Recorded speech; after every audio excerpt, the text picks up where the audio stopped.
previously. She was at San Francisco Unified School District in communications. Previous to that, she was at the Chinese Affirmative Action Group and has a long resume of experience with Asian American organizations and communities. Thank you for being here. We're so excited to have you. Thanks for making the time. I know being in the mayor's office just tends to be a teeny bit busy, just a little. So if you'd like to speak, go ahead. I'm going to share slides while you're chatting. That sounds good. Thank you so much, Tina, and good morning, Second District PTA. And I just so appreciate you all for inviting me to join you this morning and to share a little bit of, some of the things that we've been working on in the mayor's office. And I just want to say that, I know today's conversation that you'll be having is around parent advocacy and voice. And I can't imagine a better way to do it than to be involved and active in your school communities, which is what you all have signed up to do in your volunteer capacity, which I think is so amazing. It's really the engine, right, that makes our school communities great.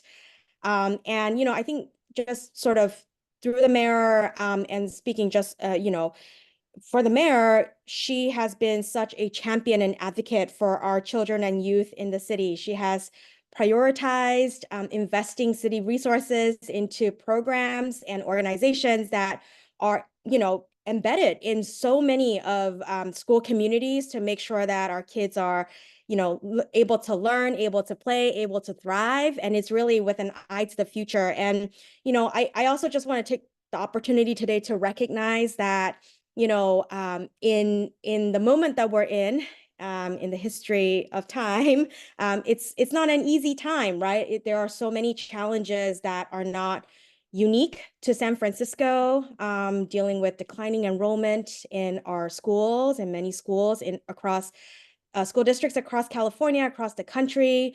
Our young people are still recovering from the indelible impact of the pandemic.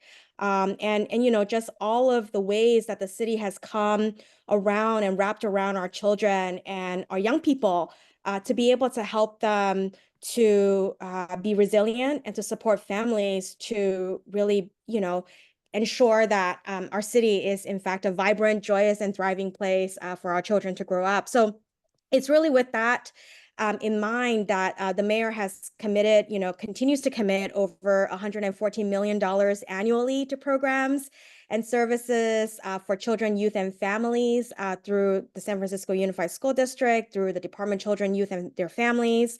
And also, her leadership have allocated up to $60 million a year, every year, in the Student Success Fund that is meant to support and accelerate pandemic recovery and to really make sure that, we are able to accomplish the equity agenda of closing the opportunity gap.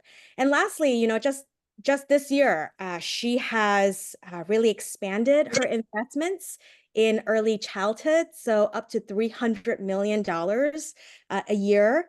It's an excuse me, I'm sorry to interrupt, but we can't talk about specific candidates in this meeting. What you could talk about is what the city has done for children, youth, and families without mentioning the mayor or specific supervisors by name. Thanks. Thank you so much. Thank you so much. So through the Department of Early Childhood, which is a city department, they are providing, additional subsidies for families who make up to 150% of the annual median income. So, I think the key message here is that there are so many ways and resources that, are available to kids and families. We welcome your engagement. We welcome your voice and your advocacy to continue to lift up what families and kids need in this moment. And I just want to say a big thank you for having me today to share and be a listener in your conversation. Thank you. Thank you so much, Hongmei. And Carol, did you have something to share too, or was it similar to what Carrie was? It was similar to what Carrie says, is that the PTA is neutral. It does not endorse any candidates for an elected position. And the only information that should be presented is about the engagement and programs. Thank you. Thank you, Carol.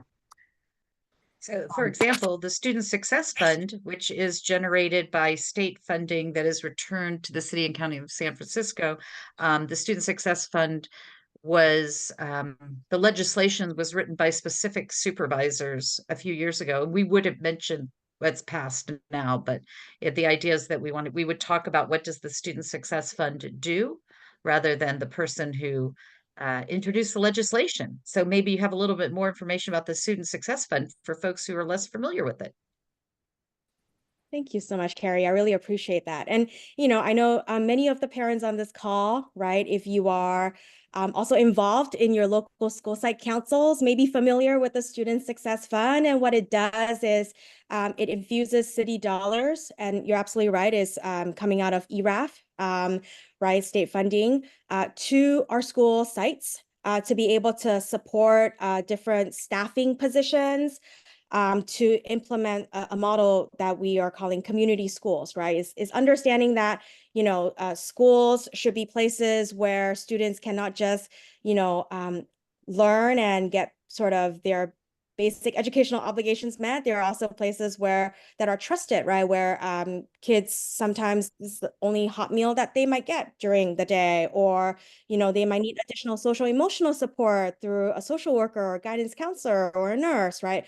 So I think it allocates dollars to be able to fund some of these positions, and also any sort of innovative initiatives or programs. I know that there's like a sort of not piloting anymore, but definitely scaled program that emerged from John Muir. It's the sort of math and literacy pilot that adopts, right, innovative strategies to help students learn and I think improve student outcomes. That's absolutely programming that the Student Success Funds are meant to sort of invest in and serve, and the program is administered by the Department of Children, Youth, and their Families in conjunction with the school district. Thank you so much, Liz, for sharing the link to the Student Success Fund in the chat. Thank you. Thank you, Hongmei. And this is really timely because we actually have Rex is going to be sharing about Proposition J this year. Does anyone have any questions for Hongmei before I jump into our actual propositions that we're endorsing and hope for your approval to endorse? Proposition J will carry on some of that work related to Student Success Fund. If there aren't any questions, then could I ask Rex to present while I share the slide? Okay, go ahead and share the slide. Thank you so much. And we'll start with Proposition J, then we'll go to A, then to L in that order. Okay, so Proposition J, just quickly, everyone can read, so I'm not going to read all of this, don't need to. Just want to give an overview. In 2022, the Student Success Fund, which at that time was Proposition G as in joy, was passed by the citizens. And what that did, it allowed the city of San Francisco to have funds in the amount of $65 million over 5 years. Last year, $11 million was opened up for school sites to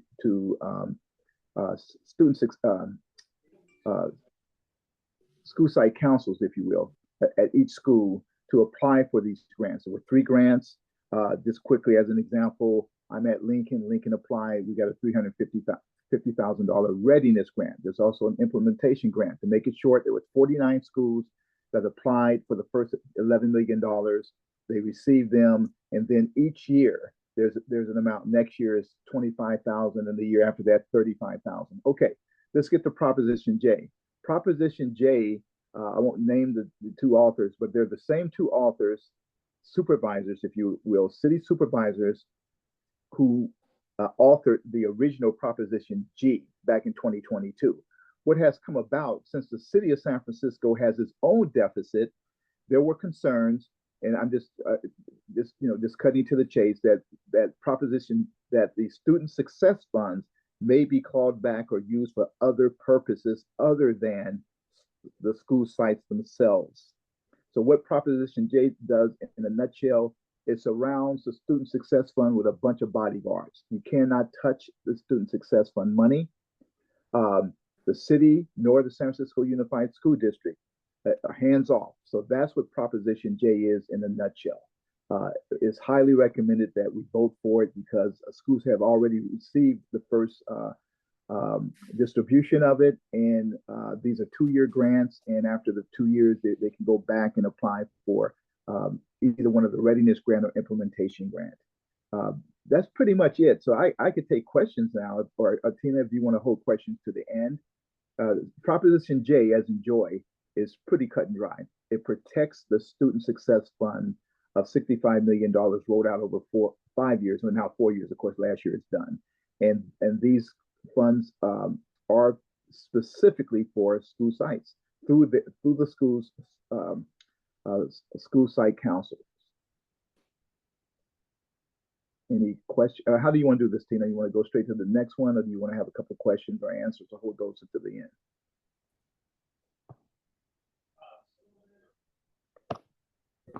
Hello?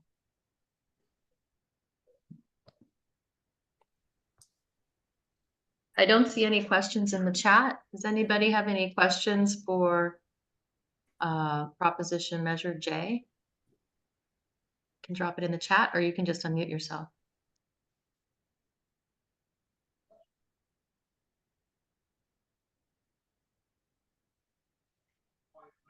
Okay, you don't see any questions in the chat? Okay, no hands. Okay, then let's go to the slide and let's go over to Proposition A as an apple, if you will. That's the bond. Okay, Proposition A, most people have heard about the bond. Every 4 to 5 years, the school district needs money for maintenance and fix up, rehabilitation, and construction of real estate. Okay, keep in mind that bond money doesn't come from the state of California as those monies come for operating expenses to run a school or school district. I should be more specific. When a school needs money to fix up its buildings, rehabilitation, PA systems, columbine locks, the whole thing, including school safety and maintenance, the school district itself has to go to the public and ask the public to say, okay, we're willing to have our property ticked up by a tax to pay back the bonds.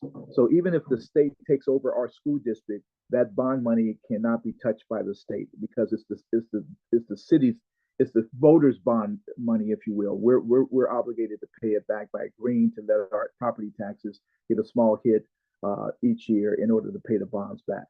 Proposition A is $790 million.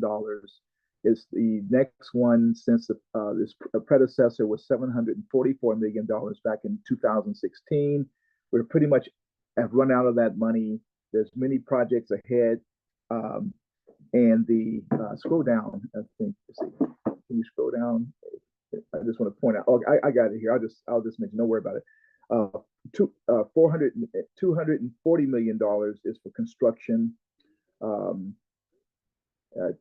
million of it will be to acquire and really rehabilitate existing buildings, and $30 million will be for trauma,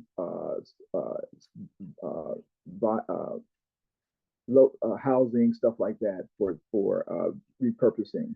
So I mean, it's all in the proposition. So I won't read it. But one thing, this Proposition 39 governs how bonds are issued, and a school district can or cannot, is totally its choice to name the schools. Back in 2016, there were 25 school sites or targets that were named to receive the money. It didn't go well. So this time out, in November 5th, the San Francisco Unified School District's bond issue, which is Proposition A, does not list any schools. And also, we know that there are school closures coming or not coming. So it wouldn't make sense to name schools if you don't know which schools are going to be closed or merged or what have you.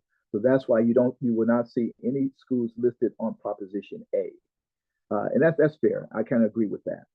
Okay, again, I'll stop here for questions. We can hold the questions to the end. Totally up to you guys. Any questions?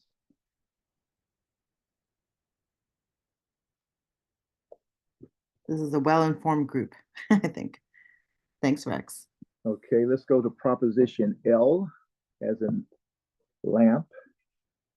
Okay, and that is the transportation. If you could show the screen, please. The tax on transportation network. There we go. Okay, so Proposition L is to it's a transportation tax basically, and it's to there we go. Okay, the city collects taxes on gross receipts from businesses. Okay, and what this is, if it's passed, those gross receipts, based on a certain breakdown formula, 1% on the gross taxes of 500,000 to a business, 4.5% on the gross receipts of a business grossing 25 million. Anyway, when this money is brought in, it will be used by the city, or specifically the municipal transportation department, to deal with transportation. How does it affect our kids? And that's why we are bringing it here this morning, is to improve and preserve muni service to public schools, libraries, parks by increasing service frequency and adding new routes.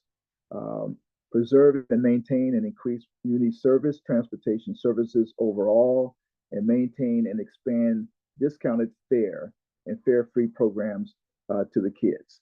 Okay, so that's the reason for the Proposition L, is to find more money, and they're going about it by a tax to businesses that will support this.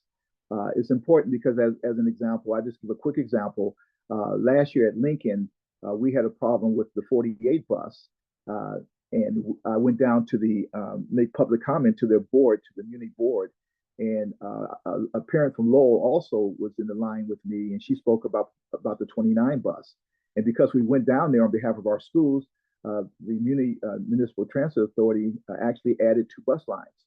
So it's important that we show up, but it's also important that Proposition L makes sense, because we'll have the money, they will have the money to do these things for the kids. Of course, the kids entering the buses, they don't have to pay a fare like adults would. And they will continue that, but they're running out of money. So this is, again, to help continue that program of free rides on munis for kids. And again, to add bus routes, and that's important. So that's why Proposition L makes sense, and we're behind it. Any questions, comments, or do we wait to the end of the thing? I'm totally open. I think we're good on the San Francisco measures. So do we want to move ahead to ask for a motion? Carol, what's the case? I move that the second district PTA support those 3 propositions on the November ballot. Thank you, Carol. Can I get a second? This is Liz. I second. Thank you, Liz. All in favor of endorsing these 3 measures, A, J, and L, for our November 5th ballot, please thumbs up, raise your hand, type aye, say aye. Aye. You can type in the chat.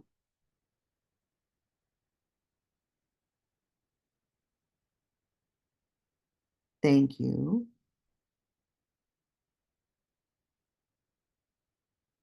I think that's 13, 14, 13.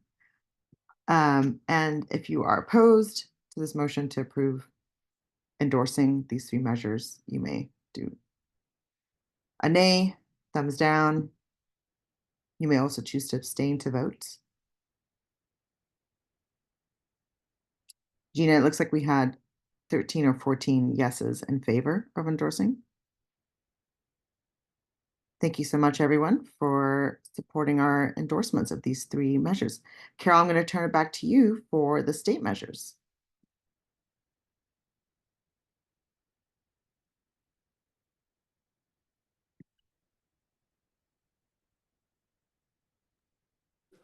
The California State PTA, just like the second district PTA, takes positions on ballot measures that affect children, families, and youth. This year, the California State PTA has supported several of the ballot measures. And by reason of the PTA as the state organization supporting it, that means that local district PTA and unit PTA can automatically support them too, without having to go and vote individually on each one. The California State PTA supports Proposition 2, the school facility bond, which is $10 billion in state general obligation bonds to repair, upgrade, and construction of K-12 public schools, including charter schools and community schools. And new construction is $3 billion. Modernization is $4 billion. Charter schools, $600 million. Career technical education, California community colleges, $1.5 billion. And so that adds up to the $10 billion. And the reasons that we have the school statewide facility bonds is that a local community can seek matching funds. So for example, if the local San Francisco votes in support of its bond, it can then apply for matching funds from the state. So let's go to the next one. Proposition 3, the right to marriage. This would amend the California Constitution to recognize the fundamental right to marry regardless of sex or race, and remove outdated language in the California Constitution stating that marriage is only between a man and a woman. Why do we take a position on this? Because there is an enormous amount of research that shows that a welcoming school climate and family engagement improves student achievement. And we want to make sure that there's no discriminatory language in the Constitution that would harm that. And we want to send a clear message of respect and support to all families. So we could go to the next one. Proposition 4, investing in safer communities. The PTA not only supports education, but supports things that improve the lives of children and families. And so Proposition 4 is investing in safer communities. And it would authorize $10 billion for safer drinking water, wildfire prevention, and protecting communities and natural lands from climate risk. And we know that climate change and fires and air pollution and heat have an effect on our families and also on our schools, because there have been a lot of schools that have been closed, and there's been learning loss because schools are not equipped to handle the heat and fire and other challenges. And so the California State PTA supports California Proposition 4 to make sure we have safer communities and safer schools. The next one. Proposition 5, voting requirements. And as you probably know, for passing a local school bond, we need a 55% vote rather than a 2/3 vote. And what this does is would allow communities to pass local bonds for affordable housing or public infrastructure such as roads, water, and fire protection with 55% of votes rather than the current 2/3 requirement. This has no impact whatsoever on increasing taxes. Any increase in expenses and taxes would only be the result of local communities putting something on their ballot.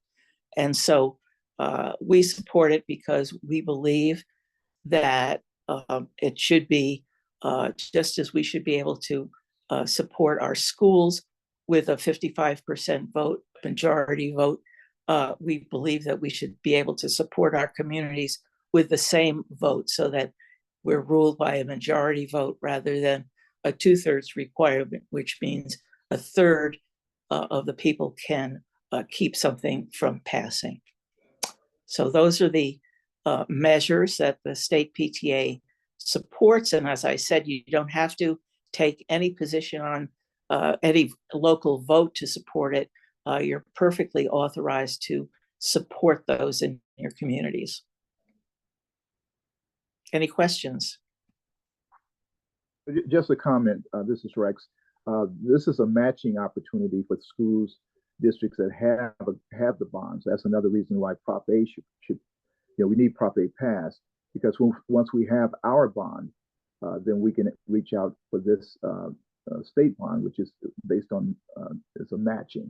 If I articulated it correctly, Carol. Correct. Thank you. And we don't have to vote on this. This is just information.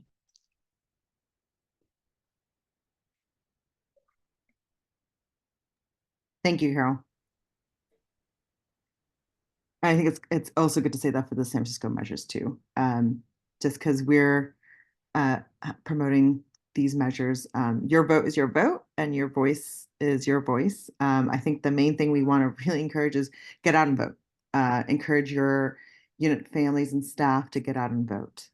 This year, there is a huge movement to involve high schoolers ages 16 and up in the election polls, and getting them engaged at a younger age. And I think that that is wonderful. So that really does connect with a lot of the high schoolers for the student advocacy at that level, but also just in general, just whatever the vote is, like however families and staff are going to vote, just get them to get out and vote. So you can definitely encourage that at your units.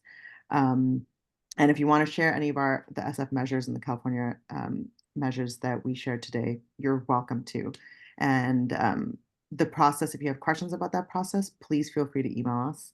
And we're happy to share that. As you saw in our links, we had study reports.